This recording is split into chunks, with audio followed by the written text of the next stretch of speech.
Bueno, ahora voy a presentarles lo que fue mi tesis, la cual se tituló Respuesta a sequía en plantines de Araucaria araucana provenientes de los extremos de su distribución natural.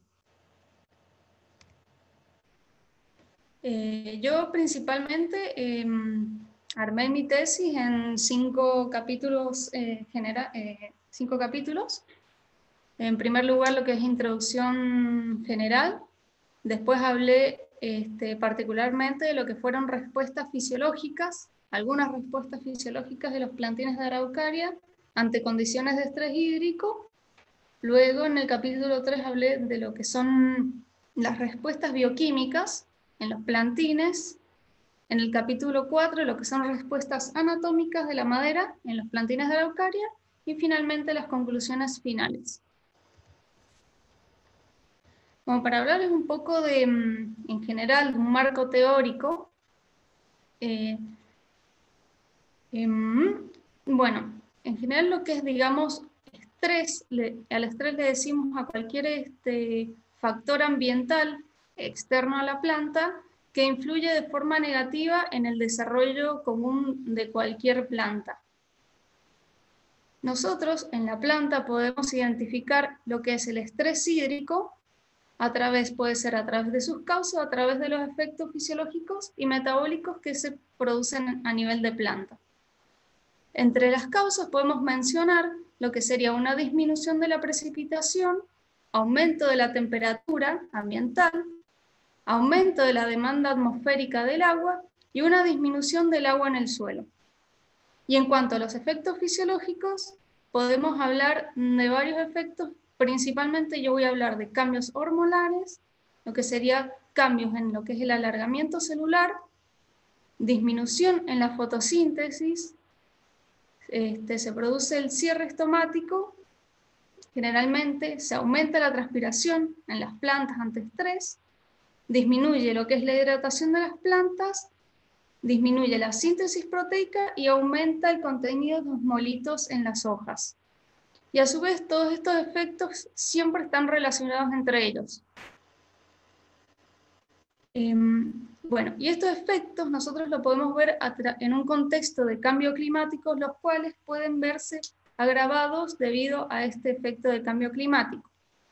Principalmente, cuyas causas hemos visto que el cambio climático más que nada se ve por un aumento de gases de efecto invernadero, los cuales producen un aumento general de la temperatura a nivel global y cambios en los ciclos hidrológicos. Estas causas producen ciertos efectos en los ecosistemas de los bosques, ya sea cambios en su composición, en su estructura y en su biogeografía. Esto produce ciertos cambios a nivel fisiológico del individuo y a nivel de dinámica de bosques. Bueno, para hablar particularmente de Araucaria araucana, Araucaria, tenemos acá una foto, es una gimnosperma endémica del norte de Patagonia que se encuentra únicamente en lo que sería el sector centro-oeste de Neuquén, acá este sector, y parte del sector más digamos, de Chile. Araucaria presenta un amplio gradiente de precipitación, es decir, que puede vivir en lugares de elevada precipitación. Acá podemos ver alrededor de los 2.600 milímetros hasta llegar a los límites de la estepa patagónica, donde llueve aproximadamente 600 milímetros. Y actualmente Araucaria se encuentra en un estado crítico de conservación debido a las presiones del hombre, lo que sería también cambio climático, entre otras. Entonces, en este contexto, mi hipótesis general de mi trabajo fue que a una menor disponibilidad de contenido hídrico en el suelo genera modificaciones fisiológicas, bioquímicas y anatómicas en plantines de Araucaria araucana, permitiéndome sobrellevar efectos del estrés hídrico al aumentar sus funciones vitales. Y en base a esto, puedo desglosar dos pequeñas hipótesis que por un lado, que ante diferentes niveles de estrés hídrico, los plantines manifiestan respuestas fisiológicas, bioquímicas y anatómicas de acuerdo a su procedencia. Y se espera que los plantines presenten una adaptación al gradiente pluviométrico, es decir, aquellos plantines de los extremos más secos afrontarán mejor las condiciones de estrés hídrico respecto de los provenientes de los extremos más húmedos. Y a partir de esto pude determinar dos objetivos generales. Por un lado, analizar las respuestas al estrés hídrico de las plantines de Araucaria y Araucana a través de ensayos en laboratorio de estos plantines y midiendo variables fisiológicas, bioquímicas y anatómicas. Estos ensayos se utilizaron diferentes tratamientos con diferentes niveles de estrés hídrico y con plantines de diferentes orígenes pluviométricos. Por otro lado, se intentó determinar el umbral crítico por el cual la supervivencia de Araucaria se ve comprometida, lo cual permitiría desarrollar nuevas investigaciones y permitir desarrollos de estrategias de conservación, lo cual permitiría que ante escenarios de cambio climático se me equivocó. Digamos como que estas nuevas desarrollo nuevas investigaciones y nuevas estrategias en un contexto de cambio climático. Bueno, entonces como para comenzar lo que fueron mis ensayos, lo primero que realicé fue colecta de semillas de diferentes sitios, ya sea, por un lado, de sitios más secos en la localidad de Loncoluán, sitios más húmedos en la localidad de Verde Chico, y un sitio intermedio en la localidad de Villa Pegüeña. Acá en el mapa marqué los diferentes sitios. Acá podemos ver Verde Chico, donde digamos la precipitación es superior, Villa Pegüeña más intermedio y Loncoluán ya prácticamente los límites con la estepa patagónica. Bueno, las semillas fueron colocadas en macetas individuales hasta su germinación y luego de aproximadamente 2 años fueron colocados en macetas más grandes para su posterior ensayo.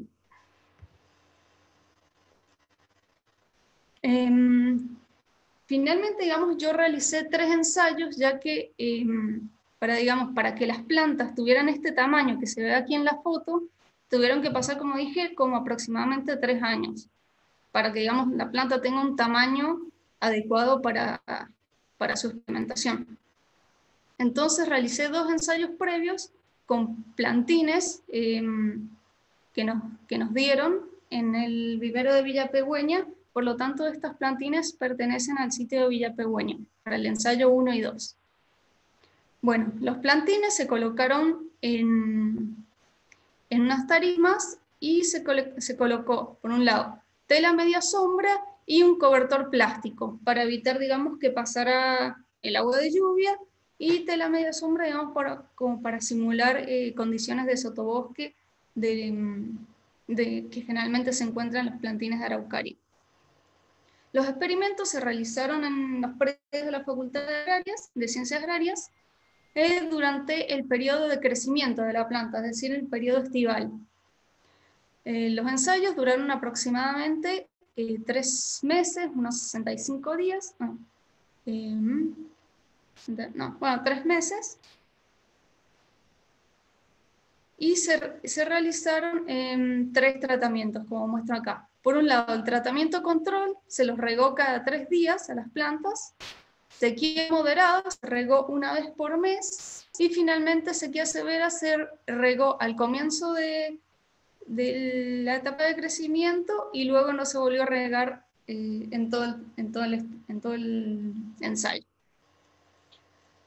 Los datos que se tomaron fueron, por un lado, a nivel de planta entera, y luego se dividieron, algunos datos se tomaron a nivel de hojas apicales, las hojas más pequeñitas, las que se produjeron ese año, hojas medias y hojas basales.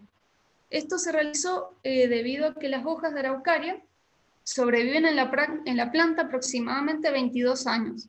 Entonces nosotros podemos identificar que las hojas tienen un comportamiento muy diferente, tanto hojas apicales, que son las que se producen en el año, su comportamiento es muy diferente a las hojas medias o las hojas basales que pueden llegar a tener, en el caso de mis plantas, 3 años de edad. Bueno, para hablar particularmente, ahora vamos a hablar de lo que serían las respuestas fisiológicas de los plantines de Araucaria. Como objetivo de este capítulo fue caracterizar el ambiente de experimentación y determinar y comparar las respuestas fisiológicas de los plantines de Araucaria de diferentes orígenes a tratamientos de estrés hídrico. Bueno, para hablar un pequeño marco teórico, nosotros sabemos que a nivel fisiológico la planta genera ciertas respuestas ante eventos de estrés hídrico. Entre otras respuestas, yo voy a hablar particularmente de estas. Por un lado, disminuye lo que sería la expansión foliar debido principalmente a lo que es una disminución de la turgencia de hoja, es decir, ocasionada por un menor contenido de agua en la hoja. Esta disminución de la expansión foliar produce como efecto positivo una menor superficie transpiratoria, es decir, la planta va a transpirar menos porque la hoja es más pequeña. Y por otro lado, como efecto negativo, hay una disminución del área fotosintética, lo cual a la larga va a producir una disminución en el carbono asimilado por la planta, que es, digamos, lo que le permite crecer, o sea, a grandes rasgos, lo que le permite acumular biomasa a la planta. Por otro lado, otra respuesta es el cierre estomático. El cierre estomático le permite a la planta disminuir la transpiración y así disminuir la pérdida de agua de la planta. Pero, por otro lado, como su contraparte, una disminución en la transpiración puede aumentar la temperatura foliar y aumentar procesos oxidativos en la planta. Estos efectos negativos pueden verse agravados, como mencioné anteriormente, debido a proceso de cambio climático, debido a un aumento de temperatura y disminución de precipitaciones, dando al final, digamos, un aumento de la mortandad de plantas. Estos fueron, digamos, los parámetros que yo medí para determinar lo que serían las respuestas fisiológicas. Tenemos por un lado tanto ambientales y fisiológicas. Como fisiológicas medí lo que sería temperatura foliar, supervivencia, contenido relativo de agua, lo que es el área foliar, el peso seco de la hoja, las alturas de la planta, las ramas generadas ese año, diámetro basal, potencial hídrico y transpiración. Bueno, en cuanto a ya los resultados de la parte fisiológica, acá puse 3 fotos de plantas sometidas a los diferentes tratamientos. Acá podemos ver plantas de tratamiento control, sequía moderada y sequía severa. Acá claramente en sequía severa podemos ver cómo disminuyó la turgencia, digamos, en las ramitas y están como más marchitas. Para hablar particularmente, digamos, de lo que nos interesa de los diferentes sitios, nosotros podemos ver que la supervivencia del sitio más seco, es decir, Loncolhuán, su supervivencia en los tratamientos fue mucho mayor que en el caso de los sitios más húmedos, los cuales, por ejemplo, para Pegüeña llegó al 50% de supervivencia para el tratamiento de sequía severa, a diferencia de Loncolhuán, cuya supervivencia fue el 95%. Al hablar de la temperatura foliar, digamos, entre varias, digamos, cosas que pudimos, entre varias variables que se midieron de temperatura, lo que más me llamó la atención fue al hablar del tratamiento de sequía severa, lo que fue acá, la diferencia entre la temperatura máxima ambiental y la temperatura máxima de la hoja. Nosotros la temperatura se midió a través de sensores, a un data logger, y se midió cada 15 minutos. Entonces en el día, por día, yo pude determinar la temperatura máxima del ambiente y la temperatura máxima de la hoja. Y al hacer la diferencia, yo noté que en el caso del sitio más seco, la temperatura del ambiente y la temperatura de la hoja fueron muy similares, o sea, digamos que prácticamente no bajó la temperatura, a diferencia de los sitios más húmedos, que podemos ver una diferencia de aproximadamente 2,3 grados entre la temperatura del ambiente y la temperatura de la hoja. Bien.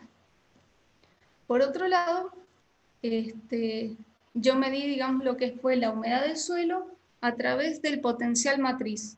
El potencial matriz, digamos, es la fuerza con la cual el agua es retenida por el suelo. Mientras más alto este valor, significa, digamos, que el agua está retenida con más fuerza. Es decir, la planta tiene que hacer un mayor gasto de energía para extraer agua del suelo. Bueno, y acá podemos ver, digamos, tengo todos los tratamientos y todos los sitios. Acá las líneas de las gamas de los rojos y amarillos serían lo que es sequía severa, la gama de los grises, sequía moderada, y la gama de los celestes, azules, el tratamiento control. Aquí lo que más me interesa mostrar es la línea amarilla, esta que es el caso de sequía severa para el sitio más húmedo, que acá podemos ver, digamos, que la pérdida de agua para los plantines de sitio más seco no fue, digamos, tan pronunciada a diferencia de los otros sitios, lo cual podría estar indicando que el Oncoluan, o sea, el sitio más seco, no está gastando, digamos, tanta agua como los otros sitios. O sea, su gasto de agua es menor. Bueno, por otro lado, en cuanto al crecimiento de la planta, nosotros podemos ver que en general el crecimiento disminuyó. Acá tenemos la barra blanca, que es control, sequía moderada, la gris, y sequía severa, la blanca. Podemos ver que en general para los tres sitios se produjo una disminución en el crecimiento. Pero podemos ver que en general el sitio más seco, el crecimiento siempre fue menor que para los otros sitios. Es más, para el caso de sequía severa, el crecimiento prácticamente se redujo a cero, a diferencia de los otros sitios que en cierta medida se mantuvo el crecimiento. Por otro lado, en cuanto al número de ramas, nosotros vemos que para el caso del sitio más seco prácticamente llegó a cero, o sea, no produjo nuevas ramas ese año, a diferencia de los otros sitios que produjeron, aunque sea una o dos ramas para el caso de la sequía severa.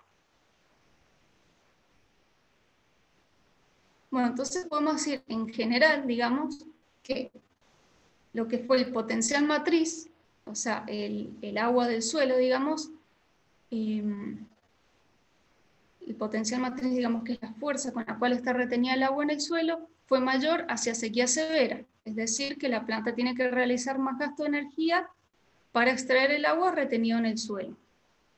Y que a su vez fue mayor hacia sitios más secos, es decir, que a sitios más húmedos.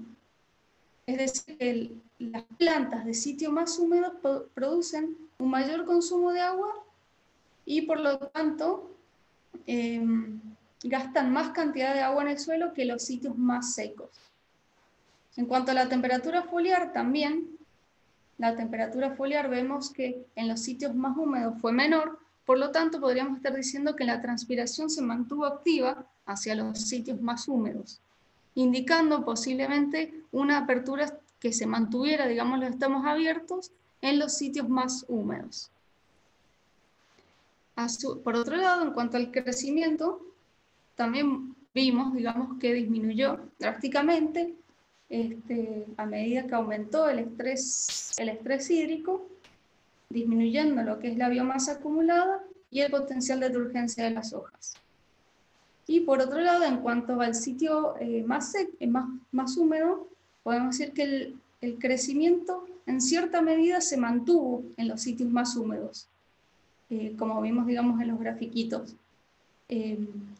Pudiendo decir, digamos, que se mantiene el gasto de agua en los sitios más húmedos y hay un mayor gasto de carbono fotoasimilado. Esto en cuanto a, por otro lado, eso se vio a nivel de planta. A nivel de hoja, yo medí en hoja media, acá tenemos digamos, una pequeña foto de las hojas medias, y a nivel de hoja apical. Por un lado medí lo que es el contenido relativo de agua, que es la cantidad de agua, digamos, que presenta la hoja. Acá, bueno, acá tenemos más barritas. Por un lado tenemos lo que sería el control en hojas apicales, control en hojas medias, sequía moderadas, las otras dos barritas que siguen, y sequía severa, las barritas más oscuras. Y acá lo que me interesa marcar es que el contenido relativo de agua digamos, el contenido relativo de agua en el sitio más seco disminuyó, pero no disminuyó tanto como lo hizo, digamos, en los sitios más húmedos. Acá, digamos, podemos ver cómo el contenido relativo de agua hacia sequía severa disminuyó bastante en relación al tratamiento control. Al igual que el sitio más húmedo, a ver, de chicos, el más húmedo de todos, al igual, acá se produjo una marcada disminución del contenido de agua de las hojas. Por otro lado, en cuanto a área foliar y peso seco de hoja, no se observaron grandes diferencias en cuanto a los tratamientos. Sí se observó diferencia en cuanto al tipo de hoja, claramente porque la hoja media es más grande que la hoja apical. Bueno, estos resultados fue más o menos lo que les expliqué. Entonces nosotros vemos que ante diferentes niveles de estrés hídrico, los plantines manifestaron respuestas fisiológicas vinculadas al sitio de origen. De esto después voy a hablar más adelante. Bueno, luego para pasar a lo que serían las respuestas bioquímicas en los plantines de Araucaria, nuestro objetivo principal fue determinar y comparar los compuestos metabólicos presentes en respuesta a tratamientos de dosis controladas de agua en plantines de Araucaria araucana. Eso como objetivo. Bueno, esto para determinar un marco teórico de las variables que yo medí. Nosotros sabemos que ante estrés hídrico se producen ciertos daños a nivel de planta. Por un lado, se producen lo que es el aumento de compuestos reactivos del oxígeno, lo cual, estos compuestos, digamos, que se producen ante estrés hídrico, a nivel de hoja, digamos, producen una oxidación de los pigmentos fotosintéticos de las plantas, es decir, clorofila A, clorofila B y carotenos. Esta oxidación de los compuestos disminuye la capacidad fotosintética, es decir, si tenemos menos clorofila, la planta va a fotosintetizar menos y por lo tanto va a disminuir su biomasa. Entonces, para evitar esta oxidación de pigmentos, la planta lo que hace es aumentar la cantidad de compuestos antioxidantes y tratar de disipar la energía, porque estos compuestos reactivos del oxígeno se producen más que nada por el exceso de energía de la planta. Entre los compuestos antioxidantes podemos mencionar los polifenoles y los compuestos orgánicos volátiles. Entre varios compuestos orgánicos se encuentran los terpenos, los cuales eliminan estos compuestos reactivos del oxígeno. Bueno, aparte de esto, otras respuestas bioquímicas que la planta puede generar ante estrés hídrico es el aumento de aminoácidos, principalmente el aminoácido prolina, el cual ayuda a realizar un ajuste osmótico a nivel de hoja y así mantener, digamos, lo que sería la turgencia de las hojas. Y en última instancia, evitar la degradación de, digamos, de los compuestos de estos fotosintéticos. Por otro lado, muchas plantas lo que hacen para, digamos, disminuir lo que es la pérdida de agua y para disminuir la temperatura foliar es el aumento de ceras epicuticulares, digamos, ceras, digamos, que se producen sobre las hojas de las plantas.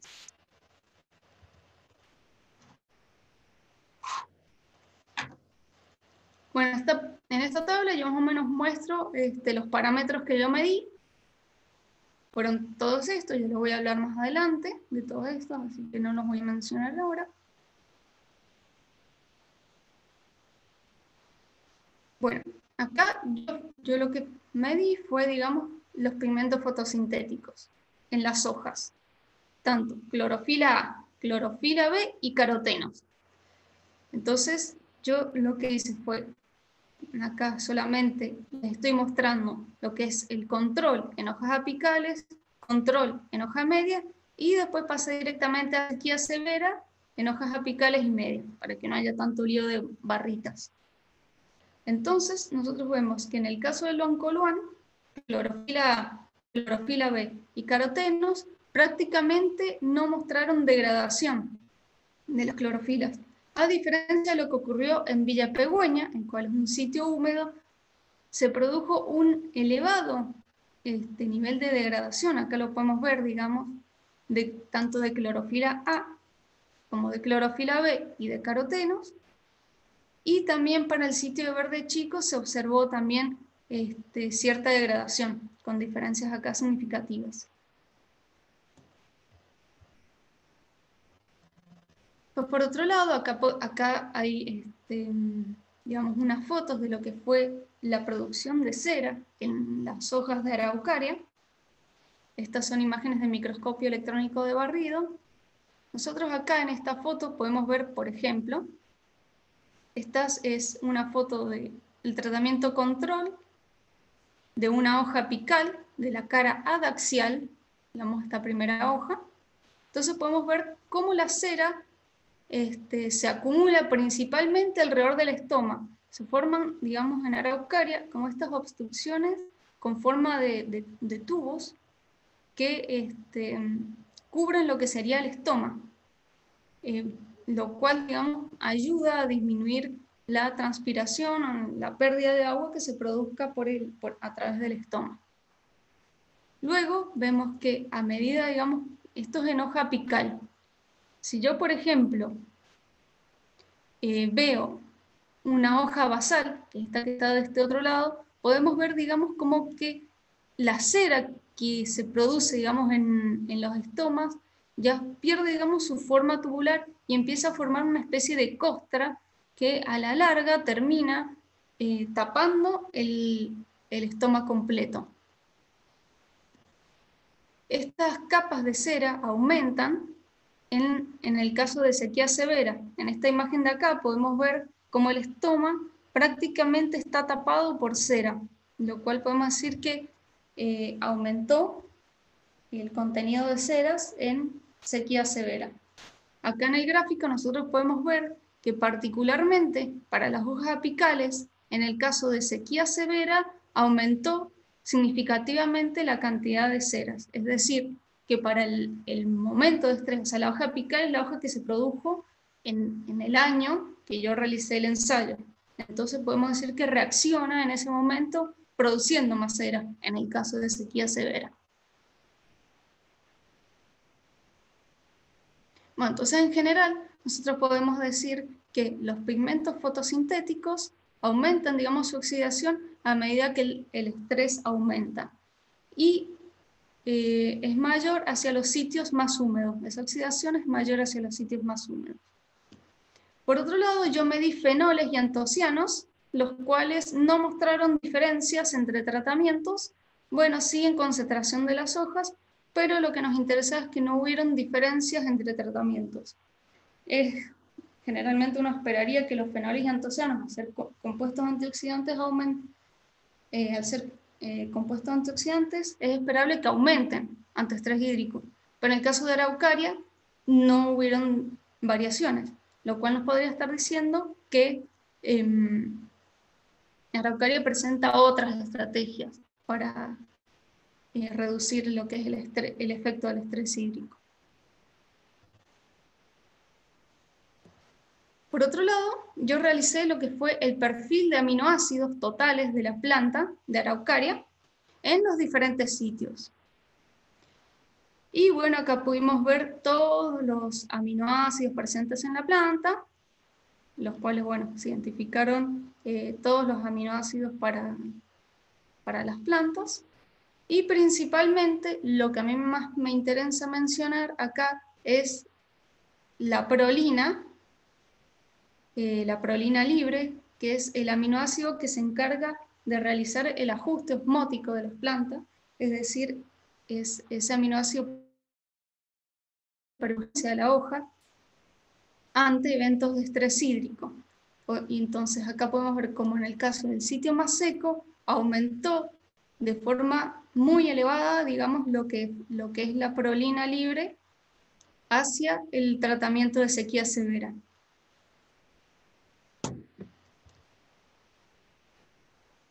A diferencia del sitio más húmedo, acá podemos ver que prolina prácticamente no aumentó hacia los tratamientos de sequía. Es decir, que la planta no está produciendo prolina en el caso del sitio más húmedo. Bueno, como conclusión, digamos, de todas esas barritas que le mostré de aminoácidos, lo que más nos interesó, bueno, más que nada es el caso de la prolina, vemos que en general aumentó hacia sequía severa, lo cual está mostrando, digamos, que se produce un activo ajuste osmótico en las plantas. Es decir, la planta se está, ¿cómo decirlo? Se está protegiendo, digamos, del estrés hídrico a través del aumento de la concentración de prolina. Y por otro lado, vemos que en cuanto al origen, como les mostré recién, en caso de sitios mésicos, no hubieron diferencias en la concentración de prolina, lo cual podría estar indicando que las plantas de sitio más seco, más húmedo, digo, presentan otra estrategia para evitar el estrés hídrico. Sin embargo, para los sitios intermedios, el sitio más seco aumentó bastante, digamos, lo que es la concentración de prolina libre. Por otro lado, el segundo aminoácido de mayor abundancia encontrado fue el ácido aminobutírico, el cual es una molécula de señalización endógena que aumenta ante concentraciones de estos protones, que ambos protones también aumentan ante eventos de estrés. Entonces acá hay como una retroalimentación positiva entre estos dos compuestos. El ácido aminobutírico se encarga principalmente, digamos, también de lo que es el aumento de etileno. El aumento de etileno lo que hace principalmente es inhibir el crecimiento y el alargamiento celular. Por lo tanto, nosotros hacia sitio seco, el aumento del ácido aminobutírico fue mucho mayor en el caso de sequía severa que para aquellos sitios más húmedos. Entonces, a grandes rasgos, el ácido aminobutírico aumenta la tolerancia también a las temperaturas, protege la membrana, aumenta la concentración de antioxidantes que a la larga termina disminuyendo lo que son los ROS, que eran estos compuestos reactivos del oxígeno. Por otro lado, el tercer aminoácido de mayor abundancia fue el L-triptofano, el cual también aumentó a medida que aumentó el estrés y disminuyó en aquellos sitios más secos. Este aminoácido se encarga de la regulación estomática y se encarga de estimular el crecimiento. Entonces, por lo tanto, es obvio decir, porque nosotros vimos que para el caso de los sitios más húmedos, el crecimiento en cierta medida se mantuvo, a diferencia de los sitios secos. Entonces, esa mayor concentración del L-triptofano en sitios mésicos, sitios más húmedos, se puede relacionar con esto. Finalmente, la L-fenilalanina y la L-triosina fueron los aminoácidos que le siguen, digamos, en abundancia, los cuales se encontraron en general en baja concentración. Y estos aminoácidos son precursores de los polifenoles, lo cual podría estar indicando la falta, digamos, de fenoles y antocianos que yo mencioné anteriormente, digamos, que no hubieron diferencias en cuanto a fenoles y antocianos en cuanto a los tratamientos.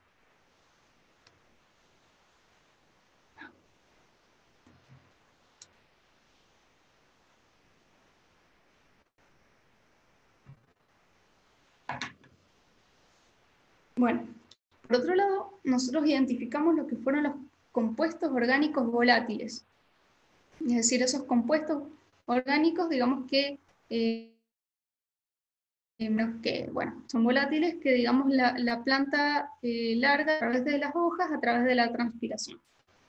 Entre los compuestos estos orgánicos volátiles, me fijé principalmente en los que son terpenos, los cuales yo los dividí en los que son monoterpenos.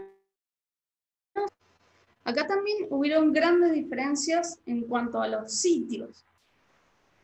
En cuanto a monoterpenos, vemos que en caso del sitio más seco, no hubieron grandes diferencias en cuanto a los tratamientos, aunque las barritas están más o menos iguales. A diferencia de los sitios más húmedos, en donde los monoterpenos aumentaron, digamos, en forma significativa hacia el estrés severo. Por otro lado, los sesquiterpenos también, digamos, disminuyeron prácticamente a cero, acá, en caso del oncoluán, pero en sitios más húmedos aumentaron con el estrés. O sea, hacen totalmente lo contrario. En sitios secos disminuyen, a diferencia del sitio húmedo que aumenta a medida que aumenta el estrés. Entonces, por lo tanto, en cuanto a los monoterpenos, se encontró en Araucaria únicamente el limoneno, en cuanto a monoterpenos. Este limoneno se encarga, como siempre, de disminuir el daño oxidativo al disminuir los compuestos reactivos del oxígeno, como ya les mencioné antes. Por otro lado, tenemos los sequisterpenos, cuya producción varía según varias, digamos, circunstancias que se producen en la hoja. Por un lado, tenemos el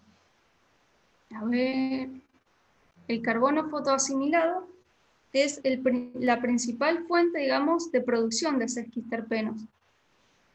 Entonces nosotros, como vimos, digamos, que en los sitios secos disminuyeron, a ver, acá de vuelta, acá. Nosotros vimos que en el sitio seco disminuyeron prácticamente a cero, digamos, la producción de sesquiterpenos. Nosotros podemos estar diciendo que ese carbono fotoasimilado se utilizó en la producción de aminoácidos y no en la producción de sesquiterpenos, porque sí se produjo en los sitios mésicos. En el sitio mésico aumentó muchísimo la producción de terpenos hacia sequía severa, a diferencia de los aminoácidos. En el sitio mésico prácticamente no se produjeron aminoácidos. Entonces, digamos, como que hacen totalmente lo contrario, un sitio del otro. Bueno, ya esto al final les voy a mostrar un pequeño gráfico que los integre todos, así queda un poco más claro, porque es medio enroscado con tantos sitios y tantos tratamientos. Pero bueno, ahora les voy a hablar del último capítulo, de las respuestas anatómicas.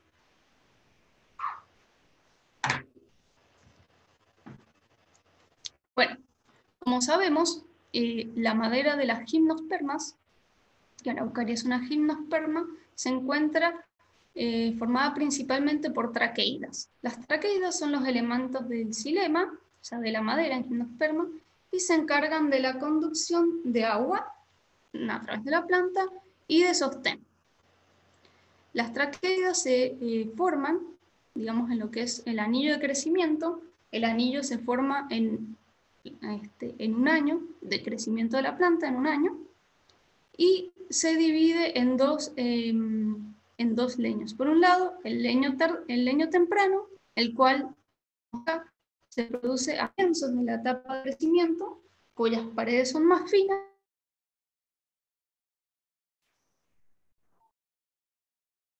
de agua, y luego a finales de la etapa de crecimiento pasa a formarse el leño tardío con lúmenes más pequeños y paredes más gruesas.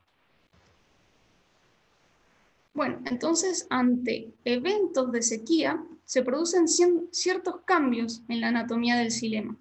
Por un lado, acá bueno, vemos un anillo normal con el leño temprano, con sus lúmenes grandes y paredes delgadas, y el leño tardío con sus paredes más gruesas y lúmenes más pequeños. Entonces, ante eventos de sequía, se produce una disminución en la división celular y una disminución en la reproducción del cambio vascular, que ambos terminan dando como resultado anillos más pequeños, un anillo más pequeño.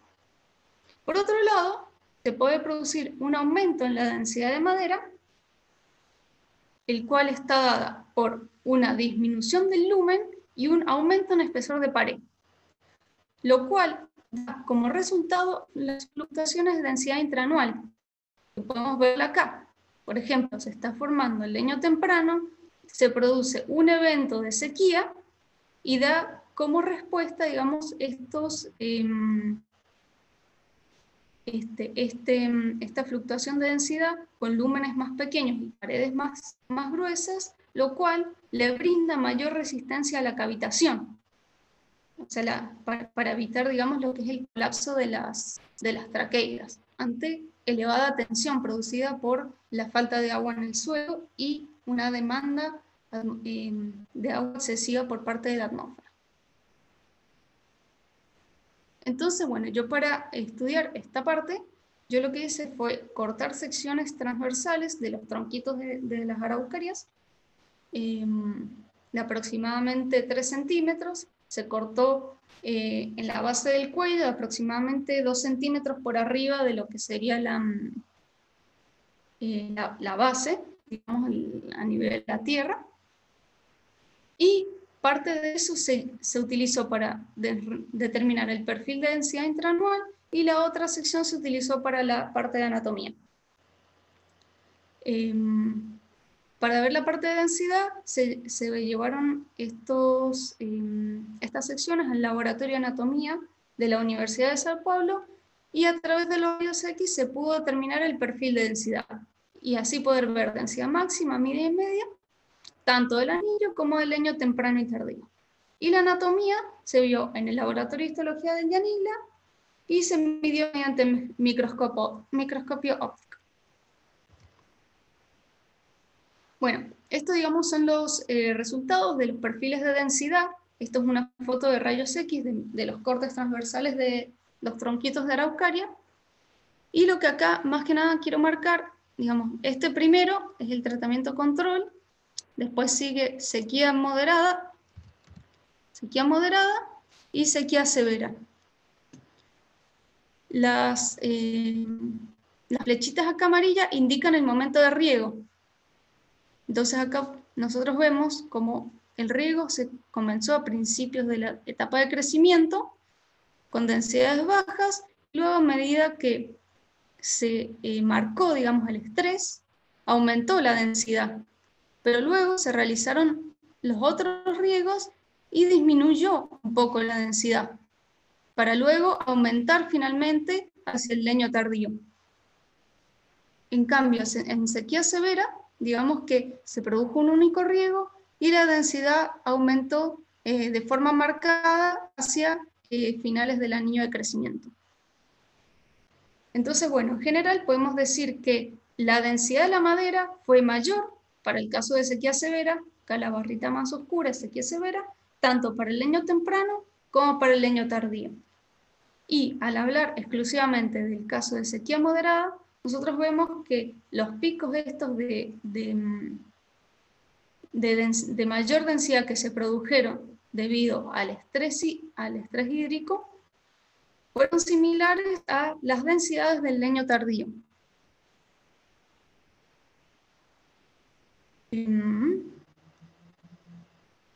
Esto más o menos ya lo expliqué recién. Y después, esto mismo, digamos, lo mismo que les mostré, digamos, en las otras imágenes, acá lo podemos ver a través, digamos, de lo que serían las fotos obtenidas en el microscopio óptico. Acá yo superpuse las medidas de densidad. Acá podemos ver que en el leño temprano la densidad se mantiene estable para aumentarlo el leño tardío, para el caso de control. En caso de sequía moderada, en el leño temprano se mantiene baja la densidad, para luego aumentar, en este caso, este es el levante, digamos, donde no se regó, luego se realizó un riego de recuperación, luego otra vez no se regó, lo cual dio este aumento de densidad, para luego finalmente terminar lo que es en el leño tardío con densidades más altas. Finalmente, para sequía severa, acá podemos ver, digamos, como que prácticamente el tamaño del anillo en sequía severa fue mucho menor, con densidades mayores, o sea, no hubo muchas diferencias entre la densidad entre los leños. Acá podemos ver en el leño temprano, esta sección de acá, y el leño tardío, esta otra sección, pero a diferencia de los otros, como vemos acá, el tamaño del anillo fue mucho menor.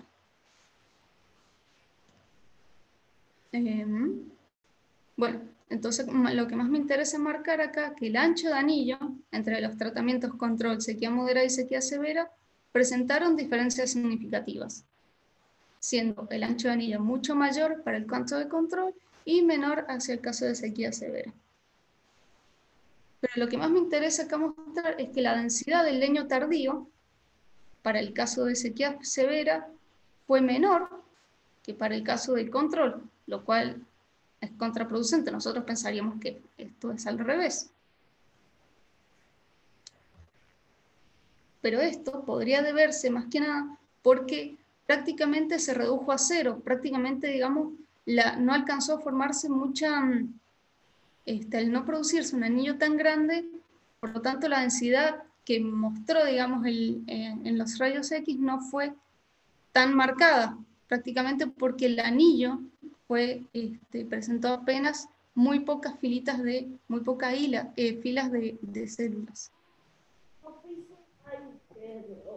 Después, al hablar también lo que sería acá el diámetro del lumen, estas ya son las medidas anatómicas, diámetro del lumen y superficie del lumen, vemos que hacia sequía severa disminuyó, lo cual es esperable.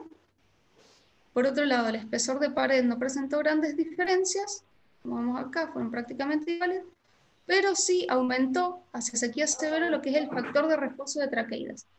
Este factor de refuerzo nos estaría indicando, relaciona, digamos, lo que es la superficie del lumen y el espesor de pared, y nos está indicando aquellas células que son, digamos, más resistentes a la cavitación. Bien, bueno, esto fue más o menos lo que le dije recién. Y bueno, ahora les voy a hacer una pequeña conclusión de todo lo que les mostré, que fue medio complicado con tantos tratamientos y tantos sitios.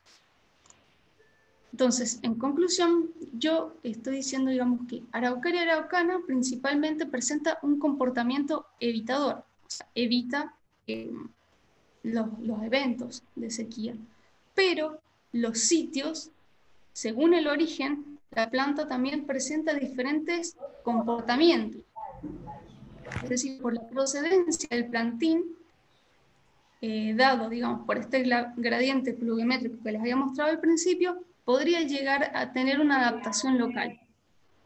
Por un lado, las plantas podrían tener un comportamiento más ahorrador, es decir, tratan de ahorrar más agua, a diferencia de los sitios más húmedos que tienden a derrochar más agua.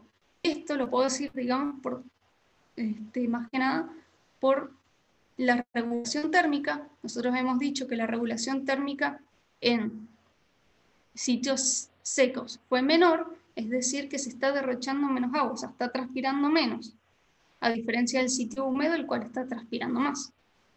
Por otro lado, el crecimiento en sitios secos se redujo muchísimo en el caso de la sequía, pero en el caso de los sitios húmedos se mantuvo en cierta medida el crecimiento.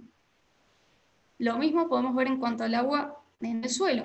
El agua en el suelo se redujo mucho más rápido en el caso de las plantas de sitio más húmedo que en los sitios más secos, los cuales mantuvieron durante más tiempo el agua en el suelo.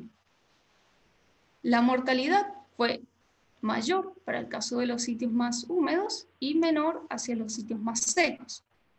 Lo mismo, por otro lado, los pigmentos fotosintéticos hemos visto que también fueron mucho más marcados, se oxidaron mucho las clorofilas y los carotenos en los sitios más húmedos, a diferencia de los sitios más secos, que prácticamente no presentaron oxidación. La prolina, que es este aminoácido que es humoprotector, también aumentó de forma muy significativa en el caso de sitios secos para la sequía, y lo contrario ocurrió para los sitios más húmedos.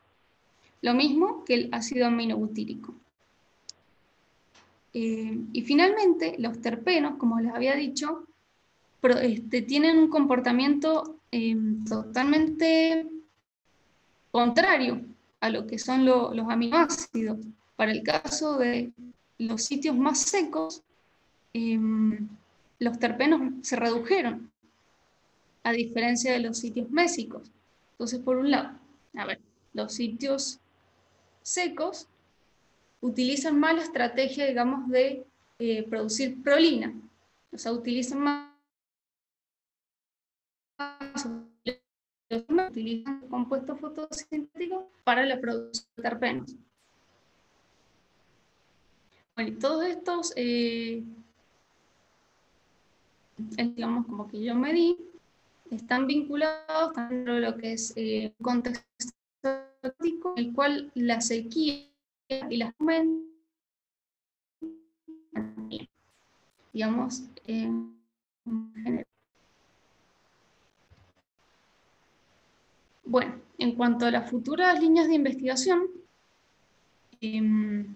digamos, entre varias, digamos, que acá habíamos marcado, yo quiero recalcar acá esta última, que es la que me estoy dedicando ahora, lo que sería mi trabajo de postdoctorado, es la de los de prolina libre en los anillos.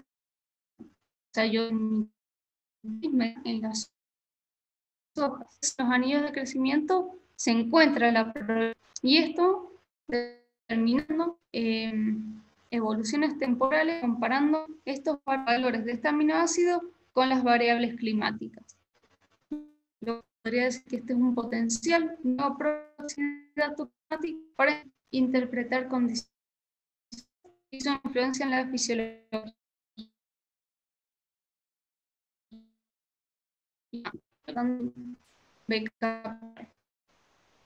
Bueno, eso sería. Muchas gracias.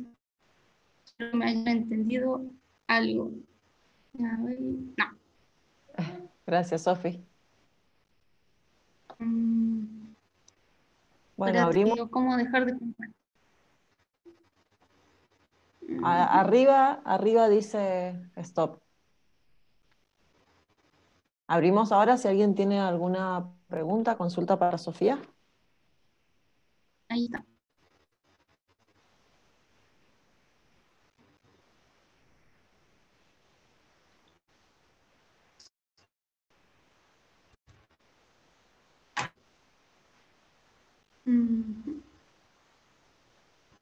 Ahí está. Bueno, ¿alguien? Yo, Sofi, me encantó tu presentación, re linda, la verdad. Aparte, bueno, todos los datos, yo no había visto todos los datos, has hecho un tremendo trabajo. Así que, bueno, felicitaciones primero. Y yo tenía una consulta de lo último que dijiste con esto de usar la prolina como por ahí un potencial proxiclimático.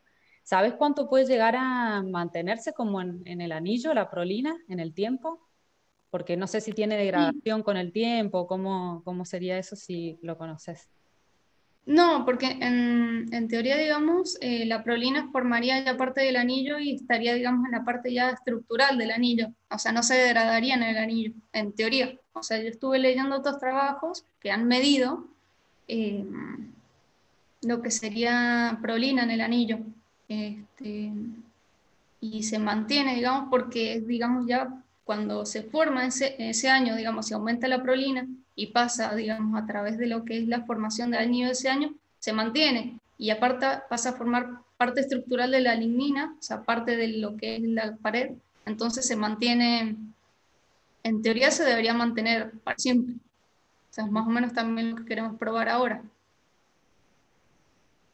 Hacer más o menos, o sea, la idea es cortar anillo por anillo y ver de la misma forma que mediste isótopos, bueno, yo medir en laboratorio, medir prolina en ese anillo de crecimiento. Buenísimo, gracias. ¿Alguien más? Bueno, Sofi, Bueno. muchísimas gracias. Gracias a todos y todas por participar.